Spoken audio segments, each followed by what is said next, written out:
Hello అండి, నమస్తే. నేను మీ సంధ్య. వెల్కమ్ టు సంధ్యాస్ వంటల పుస్తకం. ఈరోజు మనము వినాయకుడికి ఎంతో ఇష్టమైనటువంటి ప్రసాదంలో ఈరోజు ఇంకొక రకమైనటువంటి ప్రసాదాన్ని ఈరోజు మనం చూద్దాం. వీటిని రవ్వ ఉండ్రాళ్ళు లేదా రవ్వ కుడుములు అని అంటారు.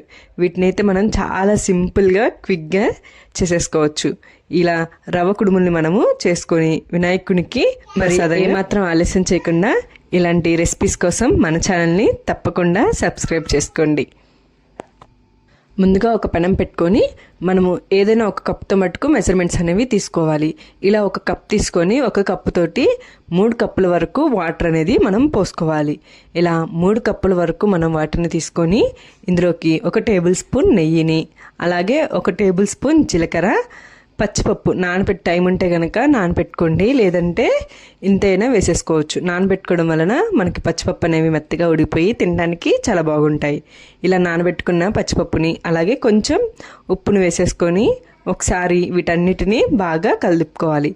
ఇలా ఒకసారి వీటన్నిటిని బాగా కలిపుకున్న తర్వాత మూత పెట్టుకొని మనకి వాటర్ అనేవి బాగా బాయిల్ అవ్వాలి.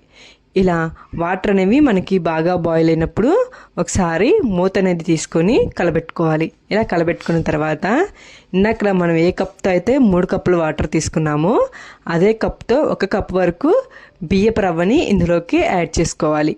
ఈ బియ్యపు రవ్వ అనేది ఎలాంటి సూపర్ మార్కెట్లో అయినా మనకి దొరుకుతుంది, ఇంట్లో కూడా చేసుకోవచ్చు.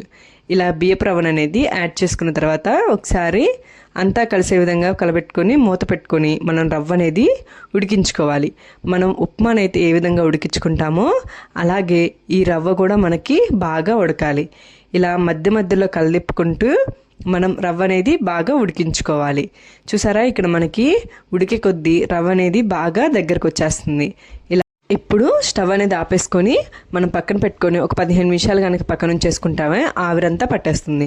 ఇలా గోరువెచ్చగా ఉన్నప్పుడు చెయ్యికి నెయ్యిని రాసుకొని ఇలా ఒకసారి బాగా కలిసే విధంగా కలబెట్టుకోవాలి. ఇలా కలబెట్టుకున్న తర్వాత ఇప్పుడు మనము ఉండ్రాళ్ళు అనేవి చేసుకోవాలి. మనకి ఏ సైజు కావాలంటే ఆ సైజు ఉండ్రాళ్ళని ఇలాగా మనం చేత్తో ఇలాగ రౌండ్గా చేసుకుంటే సరిపోతుంది. ఇలాగే మిగిలిన పిండితో కూడా మనము అదేవిధంగా ఇక్కడ చూపిస్తున్న విధంగా ఉండ్రాళ్ళు అనేవి చేసుకుంటే మనకి ఈ రవ్వ ఉండ్రాళ్ళు అనేవి రెడీ అయిపోతాయి. చాలా సింపుల్గా క్విక్గా ఈ రవ్వ ఉండ్రాళ్ళు అనేది ఈ వినాయక చవితికి మనం చేసుకొని దేవుడికి ప్రసాదంగా పెట్టుకోవచ్చు. ఈ ఉండ్రాళ్ళు అనేవి ఇలాగే చేస్తారండి. టేస్ట్ మాత్రం చాలా బాగుంటుంది. మీరు కూడా ఒకసారి ట్రై చేయండి. మీరు కూడా ఈ వినాయక చవితికి ఈ రవ్వ ఉండ్రాళ్ళు చేసి ఎలా ఉందో నాకు కామెంట్ చేయండి. మీకు కనుక నచ్చినట్లయితే లైక్ చేయండి, షేర్ చేయండి.